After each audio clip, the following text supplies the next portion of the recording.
खौसे जालायनायफोरखौ जोङो खोनादों एबा नुदों दा नैबेफोरनि कन्डिसना माबायदि जानानै दं?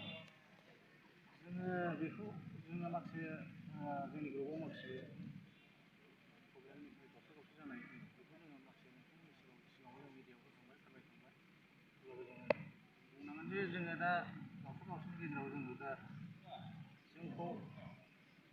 दा जोंनि बे NLD आफादा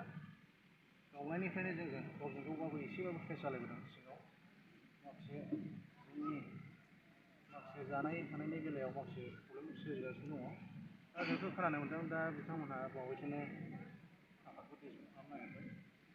दा बिथांमोनजों लोगोसे जोंखौबो माब्रैबा बिथांमोनजों सरजाबफानानै डिसमेन्ट खालामनो हायो बेखौ सरकाराबो नागिरगासिनो दङ दा बेखौ बाथ्राखौ मिथिनो मोनदों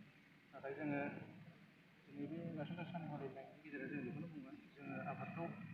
जोनोम होनानै जानला मोनला जोङो डिसमेन्ट खालामनो साना जेब्लासिम जोङो थांखियाव सहैया अब्लासिम जोङो जोंनि थांखियाव होसोलांबाय थागोन बेनिखायनो साफ्रोमबो बर' रायजो राजाफ्रा जाहाथे जोंनि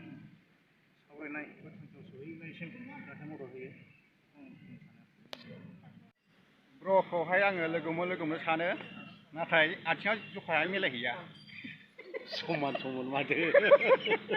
माथो ब्र'ना आथिङा एसे लावसिन आंना एसे सुंसिन